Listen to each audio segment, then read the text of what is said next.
Okay, I am live.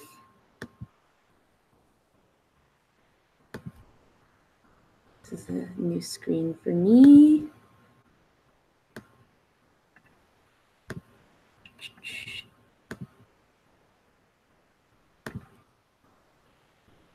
All right, so Amber is having some technical difficulties. We've been at this for about half an hour, but she should be back shortly. She's just doing a quick reboot. In the meantime, thank you guys so much for being here. It looks like we've got about 4 viewers so far and growing, and that's really awesome. I appreciate your support and coming to listen to us talk. And if Amber can't get her video feed, we definitely have the audio together, so she'll still be able to answer your questions, which is awesome. Cool. So if you want to ask a question, you can do so in the live chat box. And I will see it, and then we will answer away. But in the meantime, I'll just, I guess, hang out and wait for Amber for a second, and hopefully she gets back really quickly. Ooh, I can't see who is here. It won't oh, there we go, participants. Just me. Okay, cool. All right. Yeah, sorry about that. It's been a very long day, but this is, what's today, Wednesday? So it's the third day of Do Better Together, and things have been going pretty well. Yesterday we did our Zwift ride, and tomorrow we'll have another one, which is really cool. It'll be at 6:55 p.m. Eastern Standard Time. And if you attend 3 of those and you're registered for Do Better Together, then you are eligible to win a group set from SRAM. Any group set you want, which is really cool that you get to choose. So yeah, today we're going to talk about keeping a growth mindset. So pretty much the idea of when things don't always go your way, trying to look at them in a positive light and make sure that you are not beating yourself up. And Amber's going to talk more into the scientific parts of that and answer more questions about that. But really, for me, it's kind of the only reason I'm still going. I think just everyone in life has their pitfalls and their downfalls. Hello, Amber. Welcome back. Hi. I was just saying how a growth mindset for me has been super valuable, and the only reason I'm still going, because without that, I would have given up ages ago. Because it's really easy to be really hard on yourself and be really, self-abusive, really. Oh, yeah. And the thing that I like to remember is, how would you talk to a friend, like someone you actually like? And if you are talking to yourself in a manner that you would not talk to a friend, maybe you should rethink what's going on there and talk to yourself like a friend, because you should like yourself. You're pretty awesome. I'm sure of it. But Amber, I'm going to let you take it away. I'm sure they're tired of me rambling on. I doubt it, but thank you anyway. Well, thank you so much for having me on tonight. I'm really excited to be here. And I've been in the midst of a little bit of a slump myself, so actually doing the Do Better Together ride has been a nice little bump in motivation for me too, because it was like, oh yeah, I can actually maybe set some tangible goals for myself and kind of get that build that momentum of starting to feel good about yourself. And yeah, so like Ayesha said, growth mindset is a big one for me that it's something that I came across a few years ago. But I think that before we get straight into that, maybe how much I should probably give a little bit of background on who I am, so you kind of have an idea of why I might be a reasonable person to listen to. I think that's a fantastic idea. Please do that. Okay. Well, I'll preface all of this with take everything I say with a grain of salt, because if there's anything that I've learned in my experience, and I think most research and science proves this out, is that we're all really different individuals. And so you really have to figure out what works for you. So just because you read something in your internet feed and it says a study concludes, doesn't necessarily mean that it's going to be something that works for you. And just because this is something that's worked for me or worked for Ayesha, maybe that means it's something worth trying, but it doesn't necessarily mean that it's going to be your magic bullet. So with that said, like I do actually have a lot of experience in cycling in particular, but sport generally as well. I actually grew up as a swimmer back in the day. Oh, hey, there's my website. Mm-hmm. I'm really sorry you guys can't see me, by the way. Just, yeah, some technical difficulties on my end. But so I grew up as a swimmer, and I got really serious about it about the age of 10, which seems really early, but it's not that early for swimming. And I swam competitively all the way through most of college. And then after a shoulder injury sort of forced a stop to that, I got into cycling. And in both sports, I want to emphasize that I came to both sports with zero experience in either.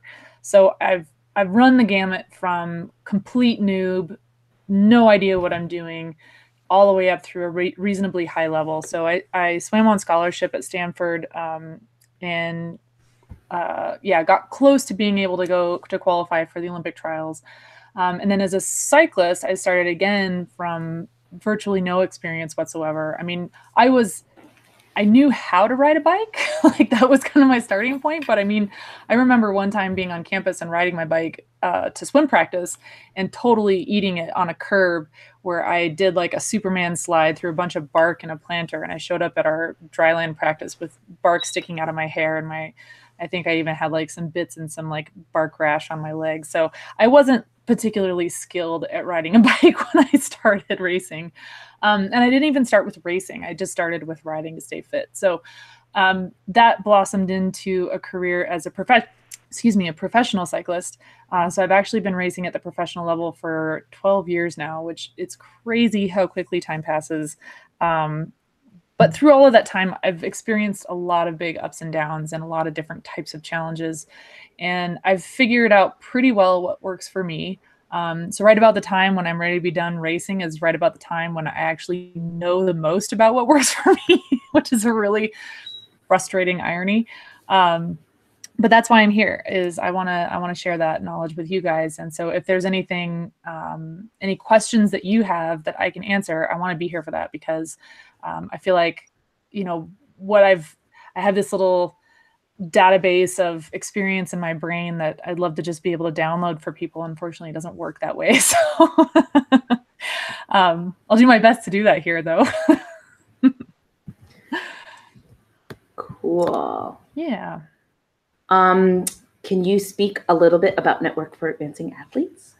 Yeah. So speaking of that irony of having a lot of experience and knowledge to share and not knowing what to do with it, this is something that I've observed both in swimming and in cycling. And I've had the privilege of training with and competing with some of the top athletes in the world in both sports. And what's really struck me as a fair generalization is that most, especially women, most women who compete at a really high level in sport are actually really incredibly kind and approachable human beings. And it doesn't always seem like that, especially, when you're reading about, these icons on, Sports Illustrated or ESPN. They just seem untouchable and superhuman. But, I'm not an Olympian myself. I'm not a world champion or anything like that, but I have competed with and trained with a lot of Olympians and world champions. And I can tell you that they are very, very human, as much as you or me. And certainly they do have, a set of qualities that sets them apart. But I really believe that if you sat down and had a conversation with these people, you would probably be really surprised at how profoundly human they are. I mean, they have very normal insecurities, and a lot of the challenges that they face are challenges that we face. And especially the women, I think, are generally really, really interested in reaching out and helping. Unfortunately, the way that our media system is set up and television rights as far as women's sports goes, we are on a pretty steep, I don't want to say learning curve, but we've got a steep challenge ahead of us as far as getting more coverage and awareness for women's sports and women athletes. I just got a funny noise in my earphone. I just want to make sure everybody can you hear me? I can hear you great. Okay. I hear you. Okay. All right. So the point is, there's this huge resource out there of women professional athletes or elite level athletes. I can hear you who great. Okay. Perfect. They're just, it's an amazing resource, and nobody knows that they exist for the most part because we don't have a lot of coverage in media and mainstream media on TV. And there aren't really any clear paths of access for like, how would you, like, I'm telling you, these people are really friendly and nice, but where do you start with that, right? Like, do you call someone up? Do you send them an email? Do you rock up to them at a race and say hi? By the way, if you are at a race or any cycling event and you see somebody who's more experienced than you, please go up and say hi to them, because I guarantee you 99.9% of the time, they're going to be super nice and be really happy that you spoke up and said something, and they'll be more than happy to answer questions and hang out and chat with you. And that's kind of what I wanted to do, is I wanted to break down that barrier and say, hey, let's find a way to tap into this amazing resource and make it accessible to people who might not otherwise, feel comfortable just cold calling or cold emailing or reaching out apropos of nothing. So I started this little nonprofit called Network for Advancing Athletes, and our website is advancingathletes.org. And basically what it is it's a small group of elite and professional level female athletes who are volunteering their time to mentor other women in sport. And when I say that, I mean literally any woman who's involved in a sport at any level. You can fill out a form on our website and either ask a question or ask to be paired with a mentor. You don't have to have aspirations of being a competitive racer.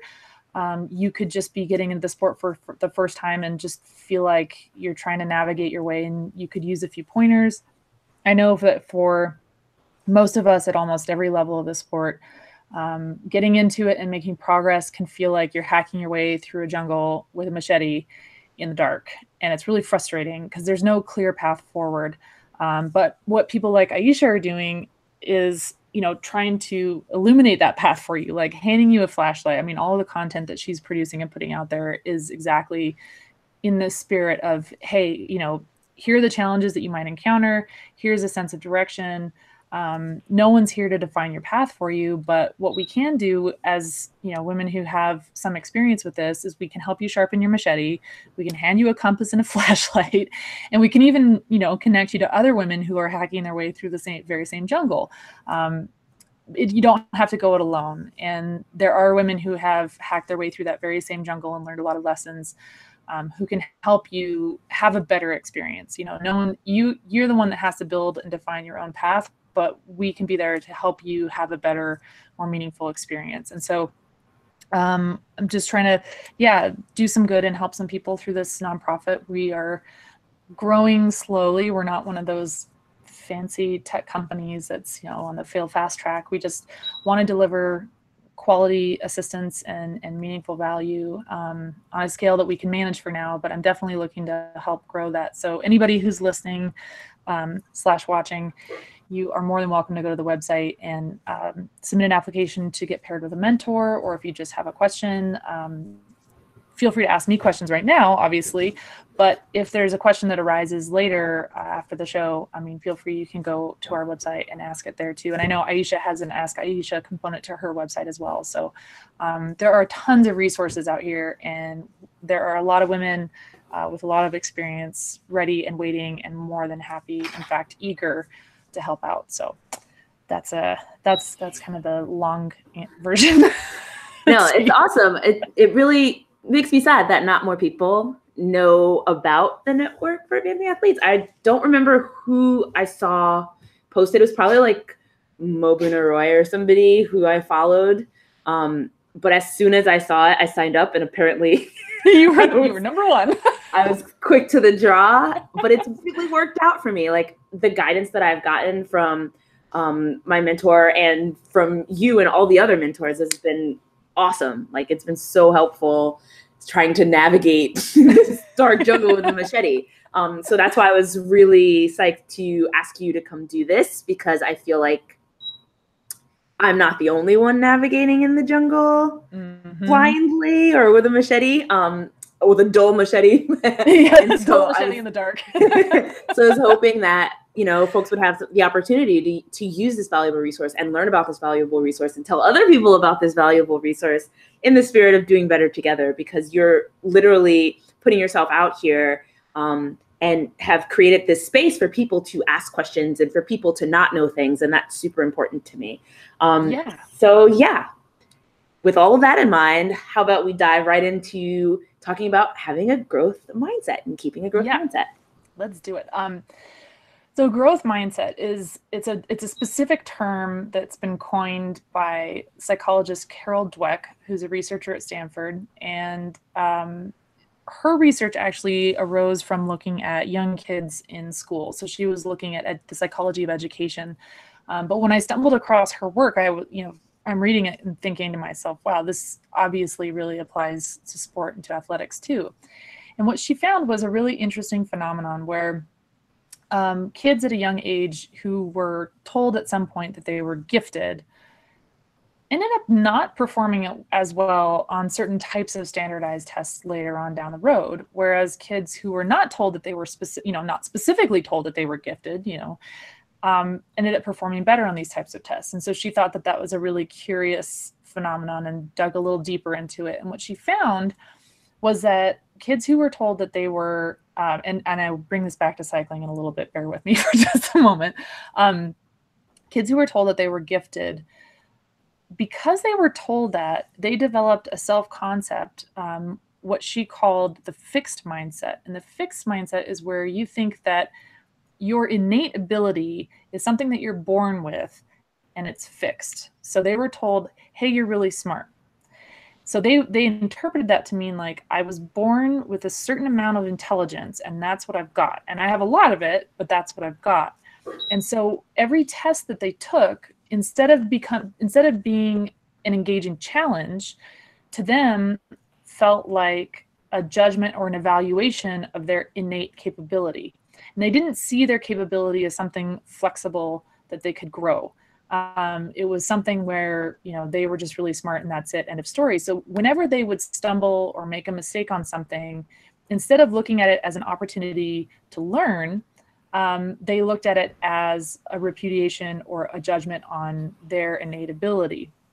The kids, on the other hand, who were not told that they were gifted, never had that self-concept, and they ended up embracing more naturally what she called the growth mindset. And the growth mindset was where they looked at their intelligence as something that was malleable and plastic and something that could grow. And so when they would make a mistake, they would evaluate that mistake not as a judgment on their innate ability or who they were.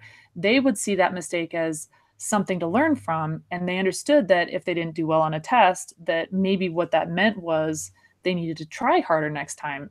Whereas the kids with the fixed mindset would not do well on a test, and they would think, oh, that just means I'm not as smart as I thought I was. Okay, wait. So they told these kids that they were like super smart, right? Mm-hmm. And then they were like, all right, I don't have to do anything else because I'm already really smart. Exactly. So why do I need to do anything more? Why do I need to study? And then when things got naturally harder, as they tend to do, and they weren't automatically good at it, they felt like failures instead of anything else, right? Like they decided they weren't going to try harder. They just felt like they just weren't good enough. Like what? Yes. Ugh. Yes, exactly. And so what would happen is those failures became, I'm going to start using the word shame here. And I think first of all, I think it's relevant, but I'm also using it really specifically because I want to use it as a segue into some of Brene Brown's research. But failure was shameful because their performance was a reflection of their intelligence, which was then a reflection of their self-worth. Whereas for the kids with a growth mindset, that shame was never a part of it. Failure had nothing to do with shame. Failure had to do with effort and whether or not they were trying hard enough. And it gave them an opportunity to try harder or try differently, and try a different strategy. But it was a learning opportunity instead of a source of shame because it wasn't connected to their sense of self-worth. And she saw this. It was really interesting because you look at the two groups, and the kids with the fixed mindset, if they did a puzzle and they did it well, she'd give them an opportunity to try a more difficult puzzle. So the kids with a fixed mindset would not want to do a more difficult puzzle. They would want to continue doing the easy puzzle that they knew they could do because to them that would continue to affirm their sense of self-worth. Who doesn't Whereas like the kids, winning? I know, right? But you see how self-limiting that becomes, because then the kids with a growth mindset would be really excited to try a new puzzle because they're not afraid of the failure, because they're actually excited about the opportunity to try something that's a little bit harder that they might not be able to do, because they're excited about the learning opportunity. And so what ends up happening is you can create, and of course these are not binary states of mind, right? Like there's degrees and they probably exist more on a continuum. But when you start thinking about it just as this model, you can start identifying points in time where maybe you're being a little too hard on yourself about, a particular race result or a training ride that you did, or the fact that you missed a workout. I mean, none of those things, like any kind of a failure or a mistake you make on your bike or trying to reach a goal, it's not a definitive statement about who you are as a person. It doesn't mean that you're ultimately bound to fail. Like, it's all part of a path and a journey that we're on. And so when you can adopt more of a growth mindset, it's more about it's not about saying like, oh, I'm not athletic, or, saying I'm not athletic, that's classic fixed mindset. That's like, oh, I have this, at this point in my life, I haven't accomplished much in sport, or I'm not as active as other people that I see online. Therefore, my innate ability level is low. No, it just means that you haven't devoted the time that maybe somebody else has. So embracing a growth mindset is more about meeting yourself where you are and giving yourself the opportunity to attempt some challenges and, taste failure and learn from those mistakes. And as a result of that, grow and improve. So it's an interesting way to think about it. And I just brought up Brene Brown, and this is another researcher who has some really interesting stuff. So she's what she calls herself a shame researcher, which sounds really negative and terrible. Why does she call herself a shame researcher? Because as a psychologist, I think she's a social psychologist. I'm not sure I have that right, but she's looking at the social dynamics of shame and how shame affects our behavior and how we tackle challenges in life. And shame is debilitating, and it gets back to connecting what you're doing in your life with your evaluation of yourself as a person.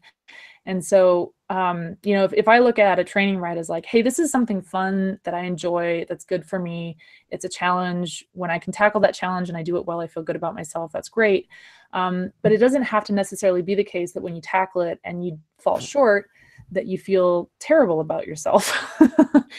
You can use it as a learning opportunity. And the difference between the two is embracing that vulnerability of like, okay, I'm not necessarily going to feel great about every failure. And I don't think it's realistic to necessarily feel really awesome every time you come up short from a goal that you set for yourself. I think we're all human beings in that regard. But it's a difference of, sinking into that shame and allowing that shame to prevent you from stepping forward and trying something new. Yeah, that's her website. She has some really great books. Dare to Lead, and I think Rising Stronger. Any of her stuff is great. I really recommend it.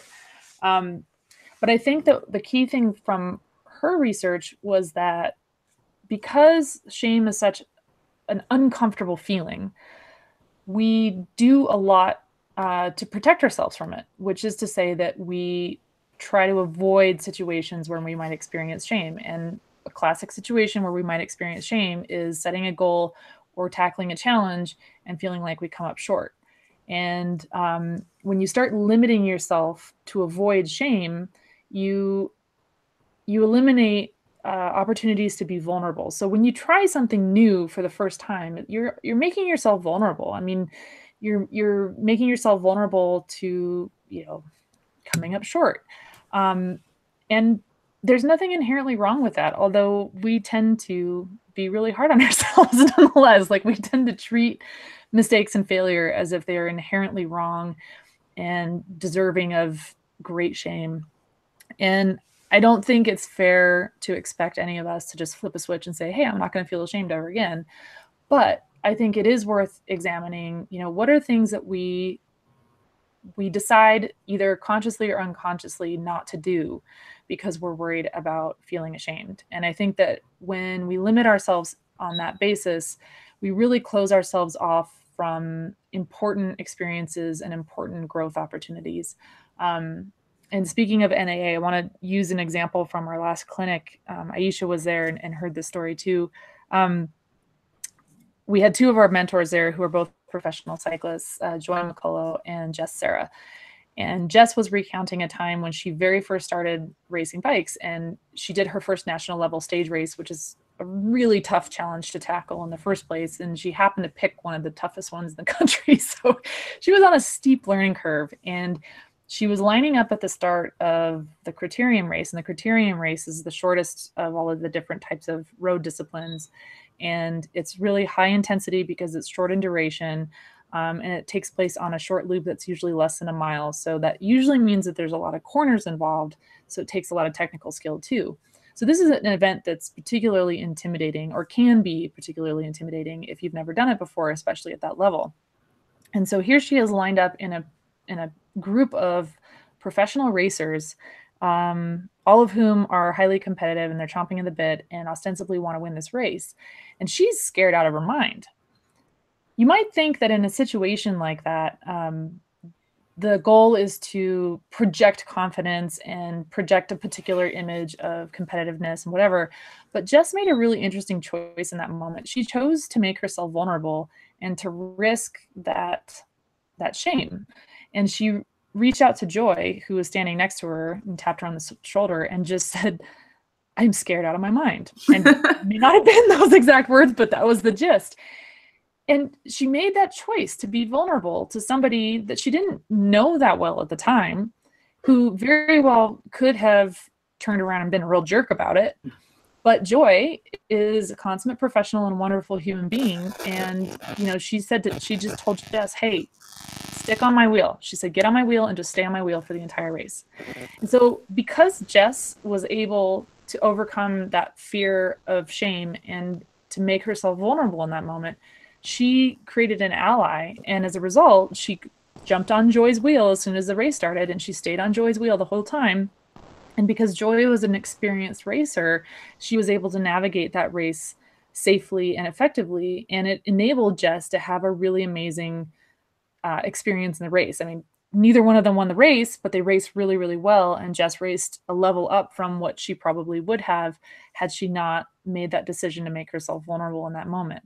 And I think it's a really wonderful teaching example, because it's an example of the fact that when you are willing to make yourself vulnerable and you're willing to risk that shame, that's when you open yourself up to making real, genuine, authentic connections, and you open yourself up to these opportunities for growth. And if she hadn't done that, if she just shut it down and tried to project and pretend like she wasn't scared and like she was just as confident and excited as everybody else, she would have missed out on that really amazing opportunity. And I think that that's something that we can all learn from and try to do for ourselves in every day, especially, with the Do Better Together ride. I mean, everybody here is setting goals for themselves, and I hope that everybody's setting goals for themselves which are going to stretch them and challenge them. And I think that that's an important component of it, because when you're willing to do that, that's where you're really going to grow. Not so much like in line with keeping a growth mindset, but I think one of the things about that story that I think is really cool is the fact that Joy rose to the occasion, which I know her as well, and I know that that's not out of character for her at all. I've sat on her wheel a couple of times, and it's great. But there are folks that wouldn't have done that, and I think as members of the community, it's important to realize that, I mean, there's a time and a place, and I'm certain that maybe there are instances where you can't completely be a mentor. But I think it's really cool that when you are in a position that you can be, and even if you're not, you can always show grace and you can always show compassion, even if it's not to the extent of follow me around this entire race. It could be kind words, or anything is super helpful when you're terrified out of your mind for the first time in a pro crit. having been there, I know those nerves, I know that fear, and the idea that somebody would just be like, hey, you're going to be all right, just do this thing, that's so comforting. So Yeah. even if you're just on a group ride and somebody just, you know, is nervous and they're vulnerable to you or in front of you, that's an opportunity for you to be a really cool team player. Because at the end of the day, we're all pretty much on the same team, you know, team cycling. And I know I'm like super corny or whatever, but like, I mean it. I feel like it's true. I've been doing the podcast series, the Quick Brown Foxes podcast series, and pretty much every single woman that I've spoken to has a story of an interaction where they showed up for something and people were super welcoming, and that's what made them stay. And so I think as members of this community who showed up for this event specifically to hear you talk about growth mindset, I feel like all of these folks are the kind of people that will rise to that occasion and be helpful and be graceful and be compassionate when someone else is in need of encouragement. So I don't know. I just thought that was really cool and just something that I wanted to point out and remind people of, because I know that it's something that we'll encounter. Oh, completely. And I think a beautiful piece, again, going back to this example, is that Joy is a competitive badass. You know? Yeah. She really is. And in no way did her compassion in that moment diminish her quality as an athlete or her ability to be competitive or her ability to race. And I think that that's something that can get lost sometimes. I think we have a lot of messages coming in internet feeds, you know, fake it till you make it. And it's kind of even more subtle than that with Instagram and social media, where, you know, we're all comparing our own behind the scenes with everyone else's highlight reel. And it can be really difficult, or it can be really easy to buy into this idea that it's important to project a certain image, and that, you know, if I project confidence and I project this and that, then I will be this and that. And in that moment, you know, Jess chose not to project that. She chose to be vulnerable, but like you point out, Joy also chose not to just turn around and project, you know, like, oh, who are you, newbie? You know, she could have done that, but she didn't, and it didn't diminish her in any way. And I think that, I know not everyone here is racing or necessarily aspiring to be a competitive athlete per se, but it's important for everyone to keep in mind that, you know, showing that compassion and reaching out and helping somebody doesn't make you less of a competitor or less of an athlete if that is something that you do. And I did just say that. As soon as it came out of my mouth, I was like, oh.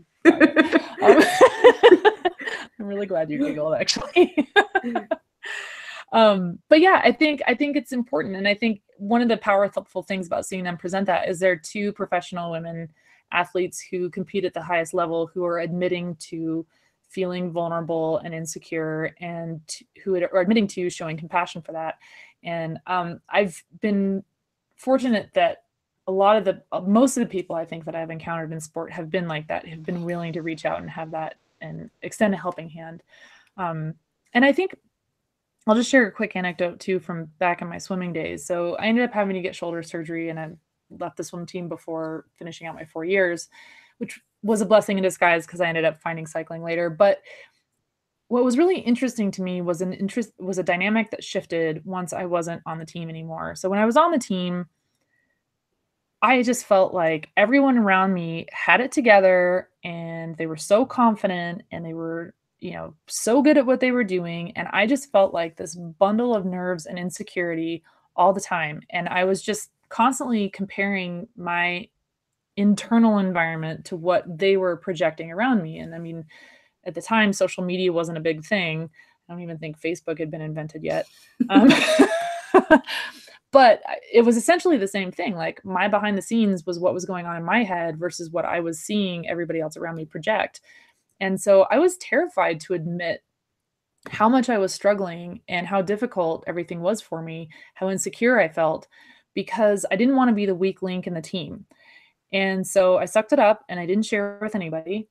And then when I wasn't on the team anymore, suddenly people were reaching out to me because I was like a safe, confident. I was somebody who understood the team environment, but I wasn't on the team anymore. So if they reached out and confided in me, they weren't being the weak link on the team anymore.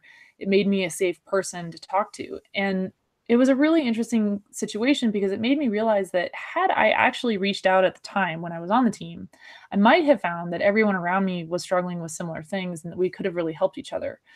But I didn't because I was too scared. And I was too afraid of making myself vulnerable. And so I think sometimes, even we can talk ourselves into believing that everyone around us has it together and knows what they're doing.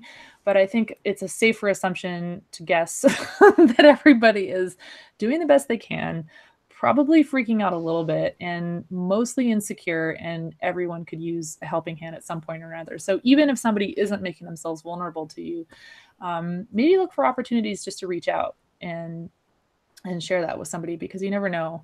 It might just forge a whole new connection. Sweet. Cool. I don't know if anyone had any questions. I know there's a few people here, and they've been listening, and maybe there's something that they want to ask you. I guess in the meantime, while I'm waiting to see if they have any questions, is there an experience? My question today for Do Better Together, the what is it called? Action item was to share a time where you personally benefited from a growth mindset, or could have, hindsight's 2020. So is there an experience that you want to share that where you applied that philosophy and it either helped or could have helped, or didn't apply and it could have helped? Oh man. So I would say it probably could have applied to virtually anything I did in sport, which is a terrible answer to your question. But I think one thing where it really helps a lot, and this is certainly true for me, is coming back from injury has always been a tough one, because you go from, having worked really hard to achieve a certain level of fitness, and then you get injured and you take time off and you lose your fitness, as you should, because you need to heal. It's really hard when you start back again, because I always joke that that's the time where you develop a really healthy level of respect for your fit self. Because it can be the case sometimes that fitness, when you start chipping away with consistency, that fitness will improve, but it's a really gradual improvement. And so you don't really have a solid sense of how far you've come sometimes until you lose it. And that can be really hard, especially coming back from injury, where you've been at a certain level, that you're physically capable of doing certain things, whether that's hitting certain power numbers or riding certain distances, tackling certain climbs, and then to suddenly be in a position where you can't do that anymore. And it's so important to remind yourself that the reason that you were able to do those things is because you were putting in that effort consistently, and that it's about effort. It's not about an innate capacity. I'm not suddenly incapable of achieving those things. I might not be able to do them on that day, but embracing the growth mindset is really important to, keeping that motivation and belief until you actually can get back to that place again. And I think that's also important just from a healing perspective of, trying to avoid that furthering your injury. Trying to do a shortcut, which is never a good idea. No, I think that's probably like one of the hardest things as an athlete, like feeling like incapable in general, just feeling like you cannot do something. And there is this like very apparent barrier in the way of making that happen. So yeah, I think trying to stay positive while injured is probably the best application of keeping a growth mindset. Yeah. Yeah. And unfortunately, I see a lot of athletes, especially on social media, and I'm just going to hammer on social media a little bit because it can be such a wonderful tool, like what we're doing to do Better Together ride, but it can also just be a tough one. So I cringe a little bit sometimes when I see athletes, like in the hospital bed, giving the thumbs up, like, I was in the hospital bed yesterday, I'm doing XYZ today. And it's like, no, maybe not the right message. Should you be doing this today? But yeah, patience is one of the hardest things to wrap your head around at those times, but it's so important. Okay, so I have a question for you from Andrew, and it's a good question because I'm curious to see how you'll answer it. Hi, Andrew. How did you become a professional cyclist? Oh my gosh, Andrew, you picked a loaded question. Uh-huh. Oh man. Well, the unfortunate answer to that is, like we talked about before, there is no clear path. And in a lot of other sports, there's a really well-defined pipeline and pathway from the junior level all the way through the professional level. And that is absolutely not the case with cycling, especially on the women's side. The men's side, they do have some junior development programs, and they do have a well-defined U23 program that serves, or ostensibly serves, as a feeder to the pro ranks. And that's here in the United States. Other countries are a little bit different, and some countries have better pipelines and pathways defined than others. But for us here in the States, there isn't a lot to go on. And cycling is not one of those sports that's on the menu of high school gym class. So for a lot of us, especially on the women's side, and unfortunately, that's not unfortunately, that's my experience. So unfortunately, that's really what I can speak to. I didn't discover cycling obviously until after I'd had a career in another sport and, post college. And I think that that's the case for a lot of the women. My personal story was that I could no longer swim. I had a shoulder injury. And to be honest, I was really burned out on competition at the time. So I didn't want anything to do with racing or competing ever again. But I got into riding, and it was really nice because I I tried to run, and I was a terrible runner, and I was in grad school at the time. And my advisor jokingly, well, jokingly but very seriously told me he was fed up with me complaining about shin splints. So would I please just take his bike for the love? So I took his bike and I started riding for fitness, which was really fun and awesome. And I fell in love with it right away. And then some of my fellow grad students were really into mountain biking, and they were on the collegiate mountain biking team. And they said, you should come out and do this. And I was like, no, racing's not really my thing. But then they characterize it more as road tripping, camping, and partying, which sounded pretty great. Wait, cycling? I know. At some point in there, you rode your bike, but it was mostly about the road trips and the camping and the partying.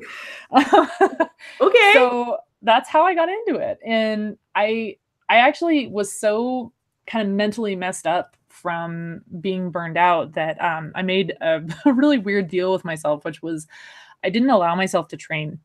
So I wouldn't train at all. I would just show up for the races. And that was kind of my way of managing my own expectations, so that I would feel like I couldn't possibly set expectations for myself in a race because I wasn't training. And that way I would protect myself from that shame of failure. Like I couldn't fail if there wasn't, a set goal or metric. And this is where growth mindset would have really helped me at the time. So I got into the mountain biking. I had a really great time with that. And I think that that was really healthy actually for me to do that for a while and not buy into the competitive side of it and just do it for the sheer enjoyment and social aspect of it. And I think that was really healing. And then the road season came around, and the same crew that were a lot of the same people that were doing the mountain biking were going to do road season as well. And they said, oh, you should come out and do road too. It's just like mountain biking. Which is lies. It's really not.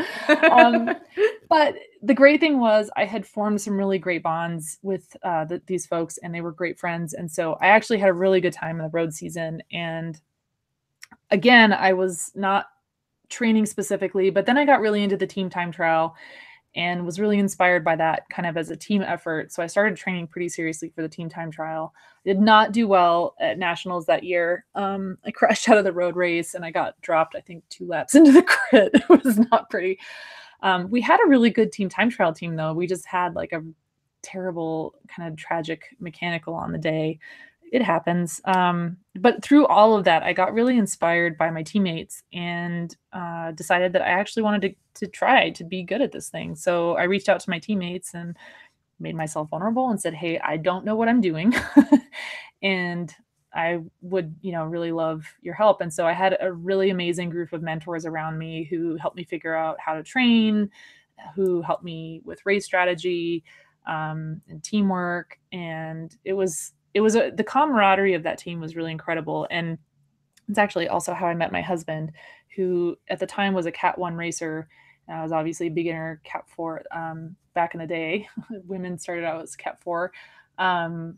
And so I had he was really great about taking me under his wing and explaining, like, hey, it's great that you're strong, but here's how you can race smart. And he kind of taught me race strategy, which is something that I think a lot of people don't get a handle on until pretty far down or far along into their careers. And so I was really lucky in that regard. And I think that helped me.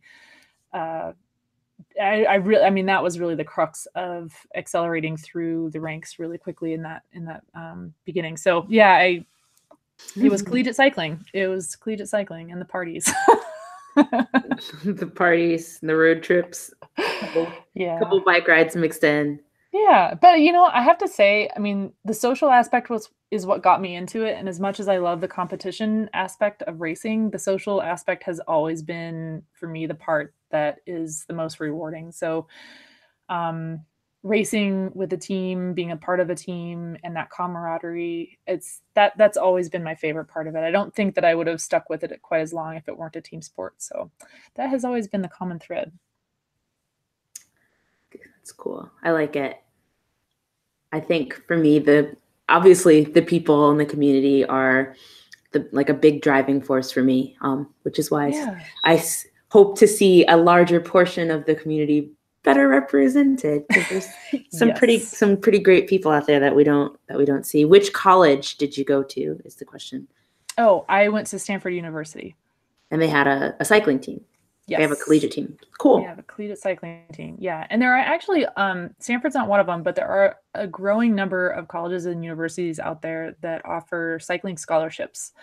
So any youngins out there listening who have an interest in this, that could always be a pathway to an education. Not something that most people know. Yeah, there's I don't remember the website, I can find it, but there's like a handful of colleges. There's not a whole lot that will offer scholarships, but they exist. Yeah, they do. And college is super expensive. Yeah.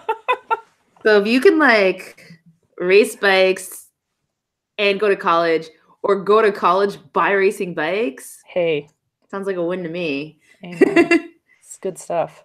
Sweet. All right. Unless anyone has any more questions, I think we've covered that topic pretty well. Thank you so much, Amber, for coming. I'm sorry your video feed didn't work, but yeah, sorry guys. We got to see some pretty cool stuff on your website. You're looking pretty awesome, glowing in the sun there.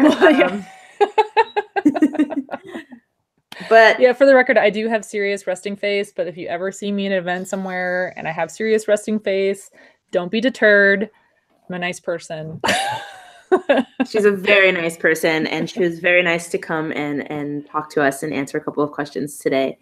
I guess if you didn't ask a question, or you're watching this and it's not live anymore, just, I guess, send me a tweet or find me on Facebook, Twitter, and Instagram at I suppose, AYESUPPOSE. And where can they find you, ma'am? Oh, I am Amber Malika on Instagram and Twitter, and that's AMBERMALIKA. And as with Ayesha, feel free to shoot me questions. You can also submit questions on the Network for Advancing Athletes website, and that is advancingathletes.org. And just, have a look around there. And there's a couple forms there that you can fill out. And we will do our best to get back in touch with you and put you together with the resources that make sense. All right. Before we roll, I think we've got one last question for you. Oh, yes. More questions. Can you talk about setting goals as an athlete? How do you approach goals? Do you set goals you know you can reach, or some that are bigger and you're unsure of?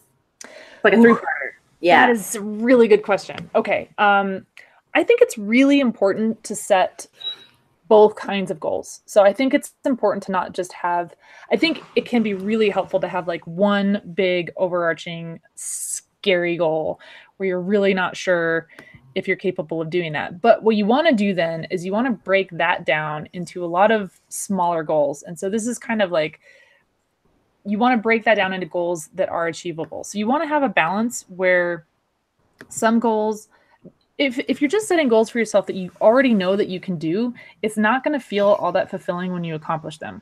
So you want to, the ideal situation is where you set a goal kind of in between. But I think it's really important to have that kind of big, hairy goal that you set for yourself that you're really not sure is possible, and then break that down. So, if that's going to be a race result or a specific event, kind of walk back from that event and think, okay, if I were going to meet this goal, what are some things that would have to happen for that to take place? So, would that be, I want to do a double century. Okay, well, one of the things you're going to have to do to accomplish that goal is be physically able to ride 200 miles. Okay, what is that going to entail? All right, well, you're going to need to come up with a training plan and maybe, make some tweaks to your diet to make sure that you're fueling that training plan appropriately. And so you can start breaking it down. So maybe some sub goals would be, ride a certain number of miles every week. Okay, you can break that goal down to, okay, I'm going to set a training plan for myself each day.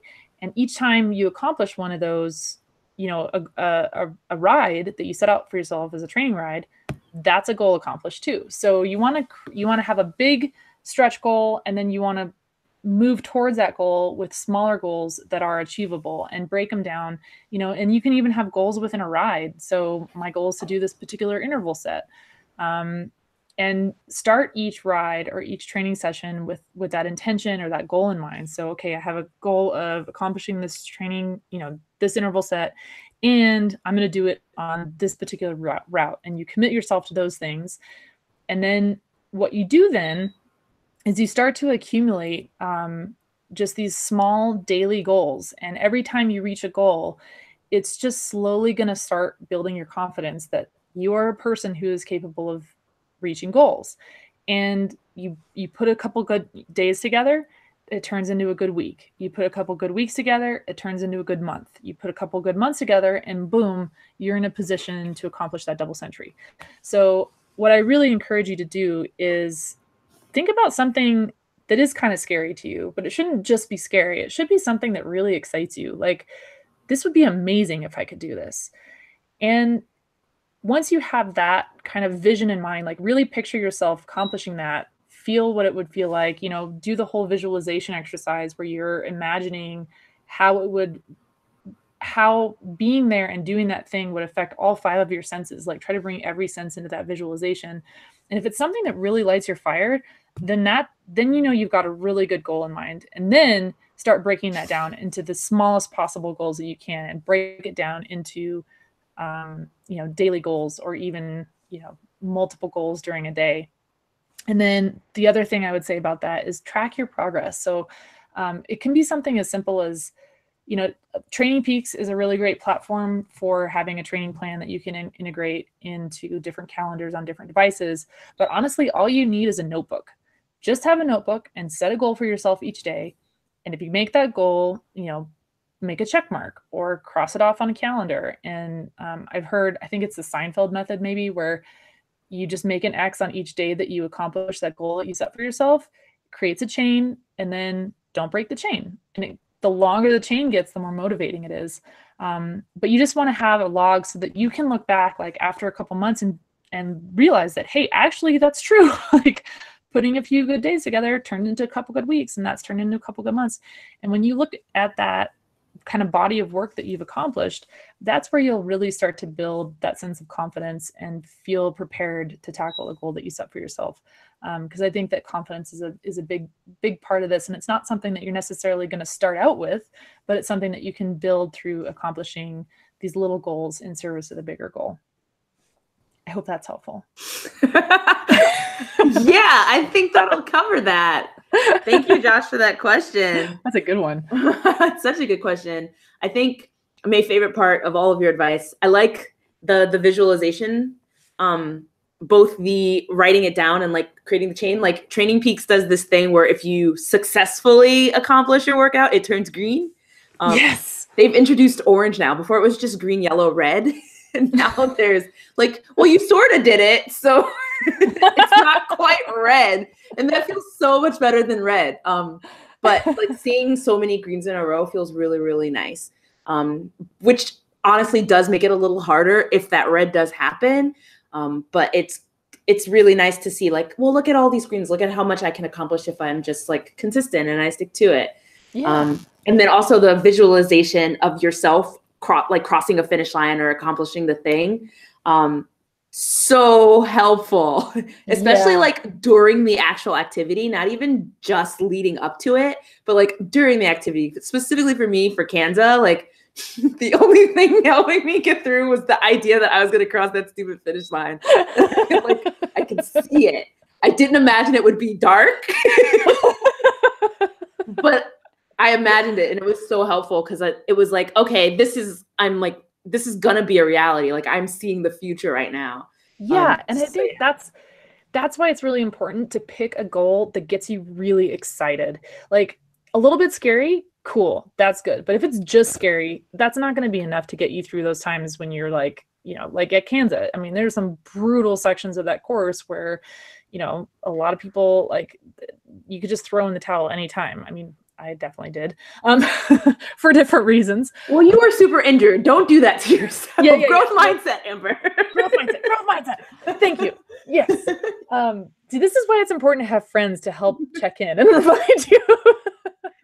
But I think that visualization is really key, because if it's a goal that genuinely excites you and fires you up, then on those days when you just don't have that motivation and you're just like, oh, seriously, how am I supposed to get out the door today? Just taking a quick moment to visualize accomplishing your goal, that can usually be the difference between getting you out on your bike or not. And then oftentimes it's the case, like that's all it takes is just get out the door, and then you're glad you did, and you're glad you're there, and everything else is going to come together. But you need that goal to be something that's going to be really exciting and light your fire, because Lord knows it's not going to be rainbows and puppy clouds the whole time. And you need something that's going to light your fire through those dark times. All right. I think now we're actually done. Do you want to share how they can reach you again, your social media, website, all that? Cool. Yeah, so I'm on Twitter and Instagram as Amber Malika, AMBERMALIKA. I'm also on Facebook. I don't have like an athlete page or anything, but feel free to send me a friend request because I'm a friendly person and I like friends. And if you have any questions, you can feel free to send them to me on Twitter, Insta, or Facebook, but you can also reach out to Network for Advancing Athletes through our website, advancingathletes.org, and you can ask questions or submit an application to get paired with a mentor, and we'll do our best to direct you to find answers to your questions. Sweet. Thanks for having me. Of course. Yes. Awesome. Thank you so much for coming. She's super nice. She's not kidding. Ask her questions. She will answer them. I'm Ayesha McGowan. I assume you know that since you're here, but you can find me at, I suppose, AYESUPPOSE on Instagram, Twitter, and Facebook, or my website is equipbrownfox.com. And this Q&A was a part of my virtual ride series, Do Better Together, which is still going on and registration is still open. And you can find more information about that at dobetterride.com. Thank you so much for joining if you're here live, and thank you so much for watching if you're not. And we'll catch you next time. Thanks so much. Bye. Bye.